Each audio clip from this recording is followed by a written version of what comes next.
This car here behind me is supposed to be the electric Sportage. This is the new KiA EV5, the new electric SUV. And you see here, bold stance on road today, all the way in black. And we're in Korea for you here today, where this car is also built to experience exterior, interior, and the driving. And can this one here convince, for example, existing KiA Sportage customers to go electric now? We'll find out with Thomas Nautical in 4K, full screen, full length. Let's go with the KiA EV5 with this closed front grille. Very distinctive look, a lot of light signature play, here horizontal, and then here this star map KiA design in the front as well. And we have really compact Sportage comparable dimensions of 4.61 m or 182 inches. 19-inch wheels in black here in this case, because this is the sporty GT line. Otherwise, you would start with 18-inch and battery at 81 kilowatt hours. You have the charging flap here right front, passenger side, AC 11 kilowatt, DC is 150 kilowatt peak, and we have 10 to 80% in 30 minutes. This is a 400 volt board net, so unlike the EV6, which has the 800 volt board net, charges quicker. This one here charges slower. However, this is the larger vehicle, more trunk space. So this is here the more family-oriented version. And as I said, the direct brother or sister to the Sportage, just in the electric version.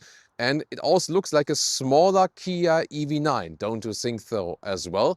Later, there will also be all-wheel drive versions available. This one here, however, starts first front-wheel drive, 280 horsepower and 8.4 seconds in the acceleration figure. 1.2 tons of possible towing capacity. And we'll also take a look under the hood now to see, does it have a frunk or not? So let's take a look here. Yes, we do have a small frunk. There we go. Fits a charging cable or something more. Also here, nice dampening underneath, even against vibrations and so on. Top speed is 165 kilometers an hour or 100 miles per hour. Now to the interior is a nice key fob when you approach the vehicle or when you do it manually with the opening and closing. Door handles come towards you and then they are actually manual. Door closing sound. Solid. And solid here also for the rear. Inside of the doors, top part is, let's say, it's not super soft when you push it in, but it is a nice surface. It looks nice and also feels nice. This is a new surface here. This is a little bit softer than actually, and nice integrated door handle. And I really love to see that here. Steering wheel heating, seat cooling, not available simultaneously though. And memory seating, everything here, seat massage, everything inside of the door, separate button. Also then here, classic control unit for the windows. Windows are also laminated, all four. Just the lower part is not fabric covered. And then here, GT line. There's a special sporty steering wheel, drive mode selector in the lower part. Real buttons at the steering wheel. Left side cruise control, right side for the volume jog, for example. Favorite button. And then these seats here are the top GT line seats. Full leatherette, perforated, all animal-free material, seat and steering wheel. High quality, really soft, nice also in the sit bone area. And as I said, heated, cooled. Base seats would be fabric, then middle trim, fabric inside, leatherette outside, and this then here the top trim. Very comfortable indeed, and also easy electric adjustment. You've seen that there was the lumbar support all the way out. I can also remove that back again. I'm rather driving without lumbar support. Electric control here and there. Steering wheel manual, up and down, in and out, good driving position. And also here 189 6x2, enough space for my head. So upright SUV driving position, everything you want basically. There's one catch here on the right knee, but I show you that from the cockpit perspective. But very good first impression. Welcome here to the cockpit of the KiA EV5. And remember, we're not price-wise in the premium segment, but this is indeed a premium interior with a lot of different features. And yeah, I already talked about the seats here. Also really nice here, stamped in GT line, top of the head restraint. And I also like this dual color scheme. I also have this gentleman function that I can control the passenger seat from here with some controls at the side of the seat. And there's also here this relaxation form available. Yeah, this could be a nice stop at the charging station. Then, the front part goes up and this one then goes all the way behind. And I can do the same here with the driver's seat. And yeah, I said earlier, this one charges a little bit slower than the KiA EV6. So you maybe take some more time at the charging stop, and then, yeah, maybe Leah and I have a nice time here relaxing at the charging stop. This is a pretty cool feature, definitely. And I mean, you're just more flexible with whatever you want to do with the car. There we go. We can go then back in this position again. And the middle console here is really large. Look at that. Here, it's an inductive charging plate. This one is not ventilated though. So I would always trust in cable charging. Then here, plop, plop. Whoa. This is the cup holder. It's also somewhat adaptive, but I think a second adaptive knob would be necessary to really hold bottles tight. This one only holds like light, like coffee cups and so on tight. And look at that again, how quick they come out. So maybe don't put children's hands in there. Bang, bang. You can, it's more like a guillotine, you know, the little one. And then here, soft for your elbow, pulling this one up, some more space underneath. Then here, a lot of space in the front part. So Leah probably loves that for maybe like a handbag and so on. This one in here, you can decide between charging and connecting or only charging, right side then only charging. And this then here another 12-volt power supply, for example. Then we come towards the dashboard, which is soft here and also structured. We have a normal glove box, which is also dampened here when going down, some clutter in there. Then this one here is like a plain surface, but I think it's fine. These ones are some hotkeys that are rather capacitive, like for home and for the car internal map here and so on. So this is the car internal map. You know, classic KiA logic, where they also have, they like to have this like this direction, you know, and no matter where, like this compass direction, even if you put in the GPS destination. Then the manual volume drop, really appreciate that, and also manual climate unit here, up and down, and also the fan speed. And you see it here in the main infotainment unit, but you also see it in this special middle infotainment unit. This is also a touchscreen, but it's also a visualization, and maybe more for the passenger, because when I sit here, I can soon show that from the driver's perspective, this middle screen is rather blocked by the steering wheel. So it's also good that I see it here then as an overlay, but I'm happy that I can just look straight, and then a little bit colder, a little bit warmer, so I don't even have to look at that. That's pretty cool. You have the shifting pedals here, which are not for shifting, but for recuperation. And here you can go like stronger recuperation, not so strong. Holding the right one is to the auto recuperation, so it depends on if there's a car in front of you or not. And left side holding is for the I pedal, for one pedal driving, strong recuperation plus full stop. But you can also do something then in between. One limitation here, as for ergonomics, if you have long legs like I, and then I want to put the steering wheel a little bit lower, it doesn't work because you have the shifting here. The shifting lever is in itself actually quite practical, like front, reverse, park, that's it. Start, stop here. Well, start, stop is not that easy to reach, but I have to put the steering wheel always maybe a little bit higher than I would like to, because then, you know, I have no problems with my knees here. But that's not EV5 specific. Kia, Hyundai have this logic here that they have the shifting lever here. And then, yeah, if you have really long legs, some, you know, feel a little bit obstructed by that. And you can see this horizontal unit goes all the way through in digital instruments and the main infotainment unit. So you have a lot of infotainment in here, yes, but it's more like drawn back in comparison to other modern cars. This is not like not super screen in your face. And the driver POV, once again here with these nice buttons to scroll in the digital instruments, for example.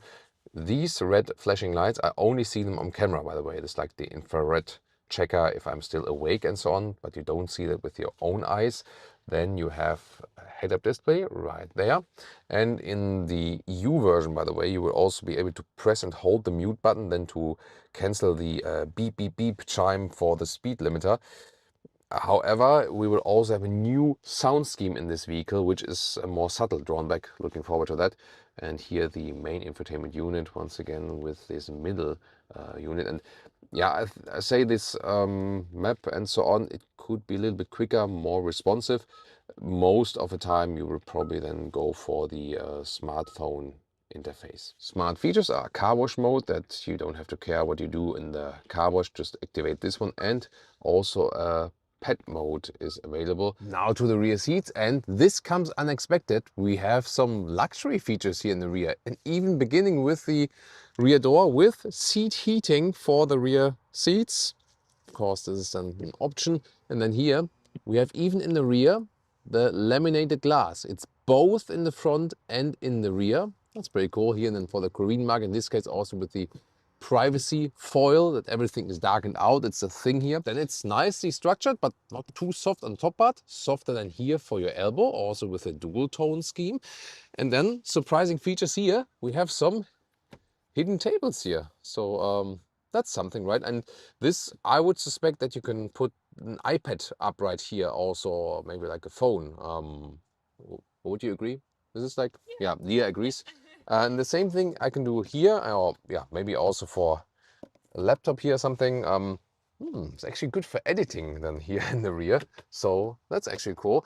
And here the seat in the front, I can also control it from here, maybe like for a chauffeur position. And then in the lower part, more surprises.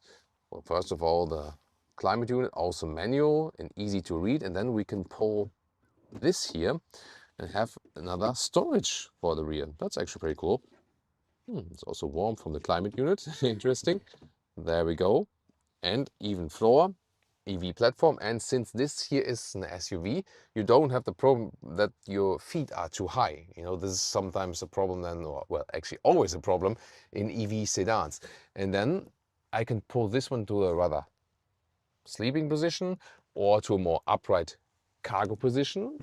And the reality, which is most comfortable for driving, is probably, yeah, maybe not too far, but something in between, like, yeah, probably something like this is the most comfortable. Once again, the perforated leatherette, very soft and comfortable also for the rear. Isofix outside each. And then we can pull down this here. And this is like another cup holder cut out. You can also remove that if you like. It's not adaptive though.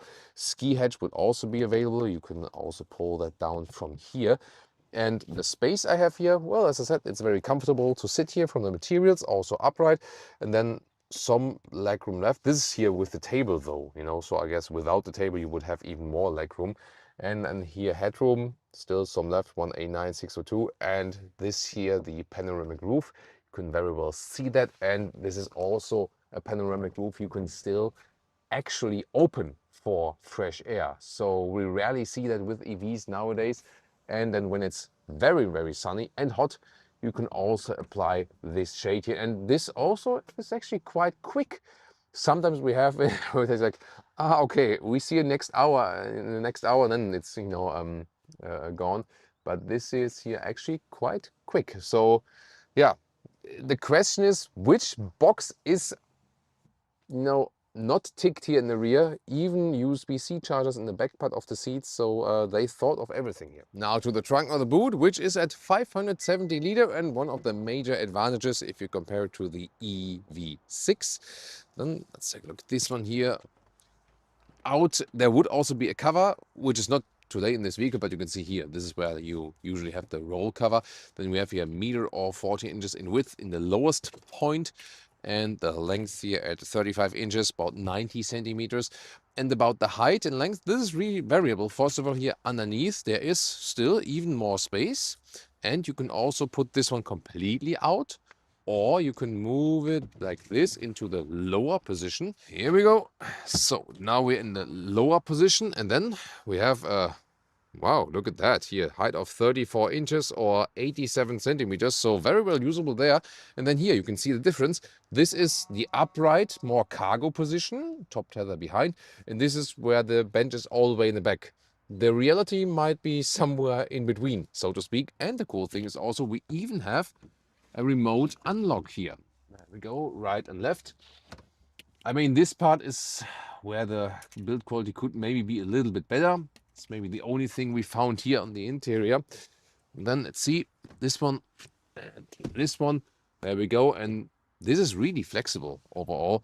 And of course, when you want to load through things easier, then you can also put this in the upper position once again, like this. Then you have the even floor, and then the total length to the front seat is here, about 1 meters 80 or 71 inches. I'm really happy with the trunk here, and you have even more accessories here, for example, where you can you know, secure something additionally. You can also set it in different steps here. So cool ideas. And here's even like this real power socket at the inside of the trunk. It always looks like a small smiley. And let's start driving with the KiA EV5, the new electric SUV.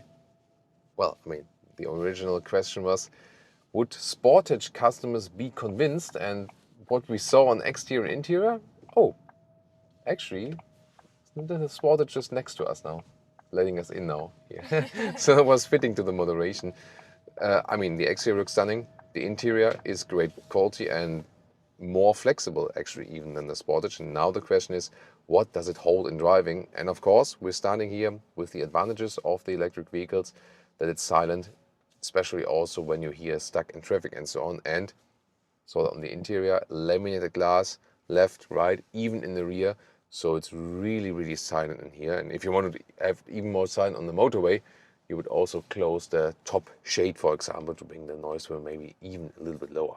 And here I can already show you when I press and left the left pedal, I pedal, here complete one pedal driving comes to a full stop, strong recuperation, and I can also then put it off again, can also hold the right pedal. This would then be the auto recuperation. So in this case then, there's a car in front of us.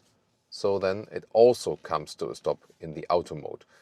Or if you don't want that, if you rather want to do everything manual, you, for example, put level 0 and then it would just keep rolling until I cancel it myself with the brake. And first quick city acceleration, 20 to 50 or 25 to 50, let's go. There it is. That was like 25 to 60 already. And front-wheel drive only version, all-wheel drive later on. But even this is for most situations more than quick enough. In the sport mode was quite funny, by the way. The side bolsters of the seats are also tightened. Here's some red visualization. Nice ambient lighting all the way around, by the way. You've maybe seen it now in the tunnel.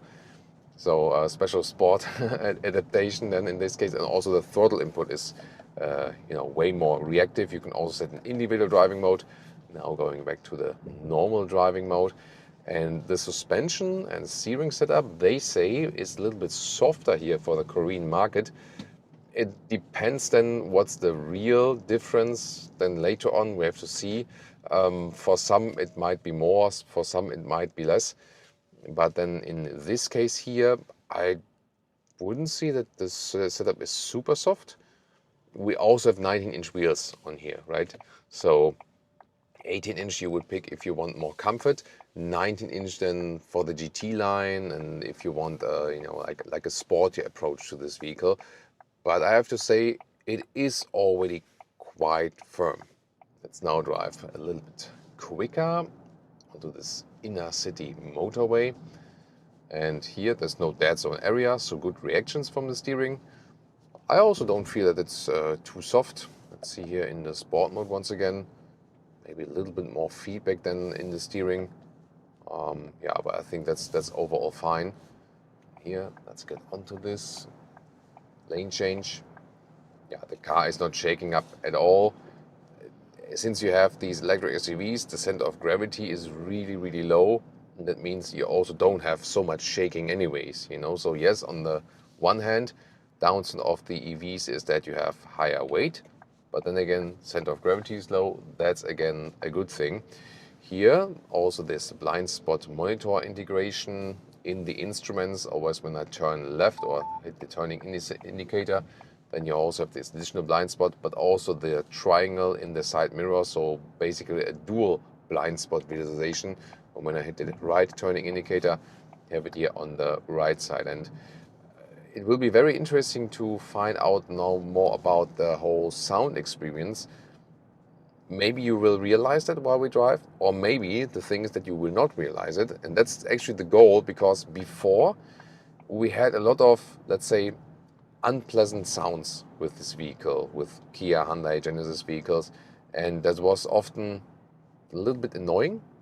And now they have made a new sound scheme where also all other models will profit from, that the sounds that the car is generating are more drawn back.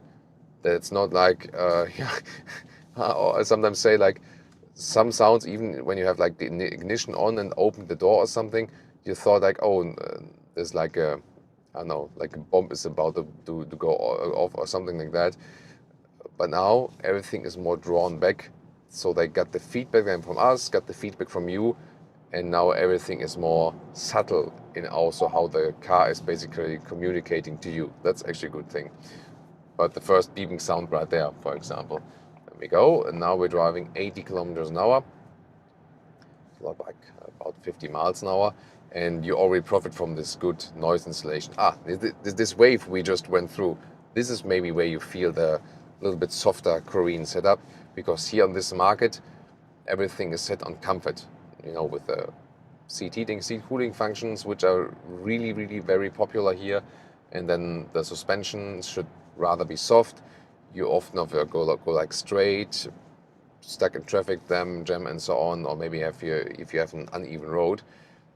And this could be a good idea for a lot of cars. So some cars, meanwhile, I think on the European or the US market are trimmed too harsh from the suspension, I feel.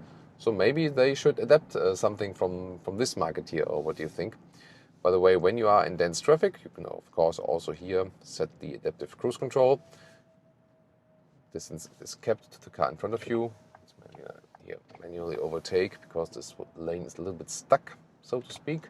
So there we go. And you're really flexible always with this instant EV acceleration, even though this is only the front wheel drive, 8.4 seconds. Still quick enough. And then here, adaptive cruise control set. You can also activate or deactivate this active lane keeping assist, depending on if you like that or not. And there we go. Let's see how the car is being kept in the lane, if there are like more corrections and so on. Also increase the speed then here with your left thumb. When you hold it, you do like 10 kilometer an hour steps, upward and downward, or just a single click is then 1 kilometer step.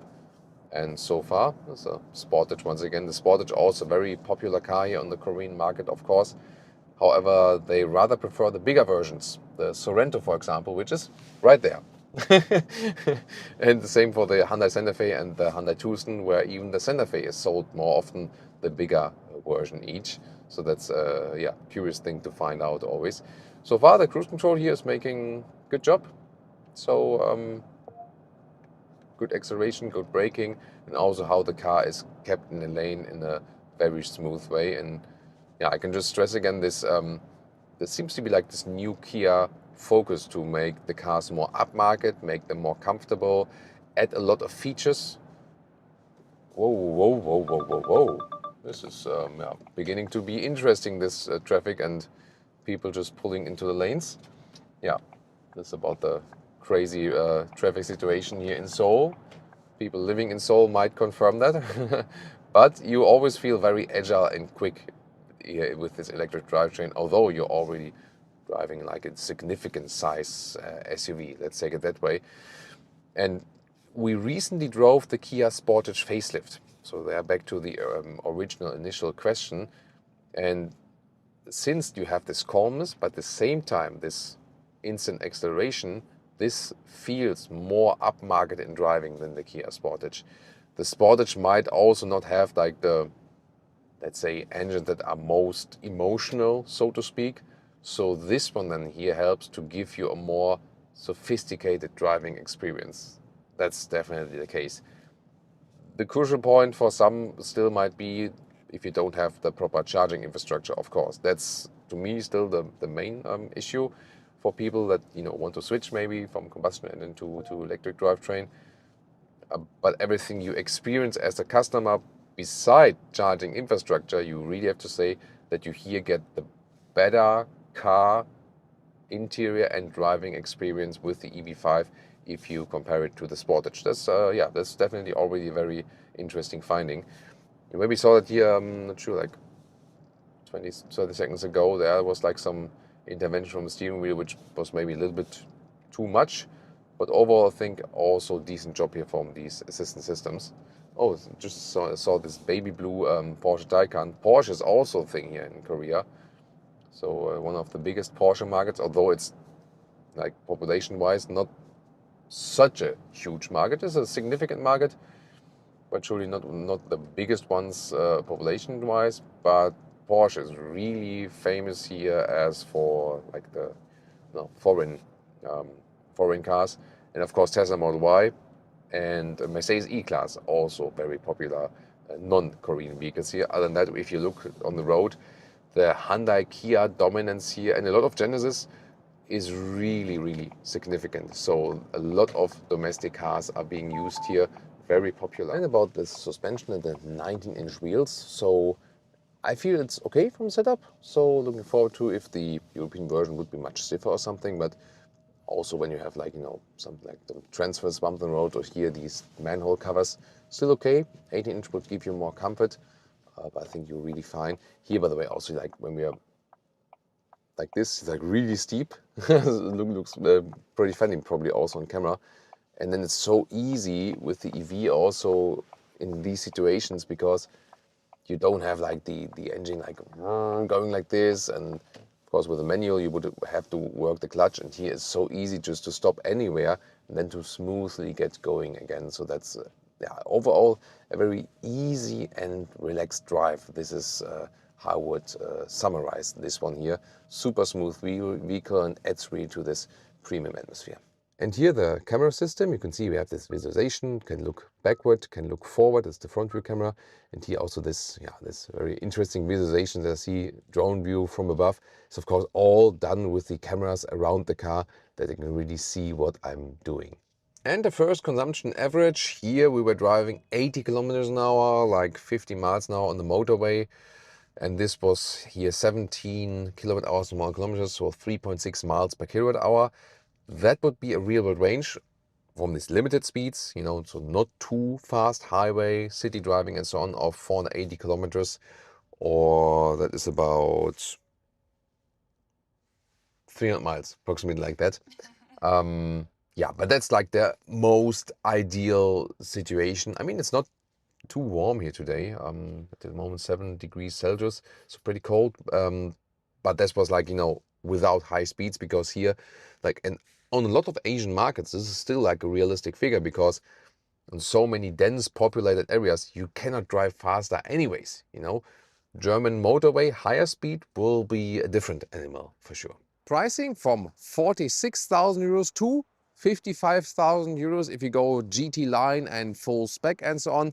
So that would be roughly 39,000 pounds to 48,000 pounds. So you see that if you spec this vehicle also with the comparable battery and so on, it is a little bit lower in pricing than the KiA EV6. However, it is larger, better suitable for the family and luggage and so on.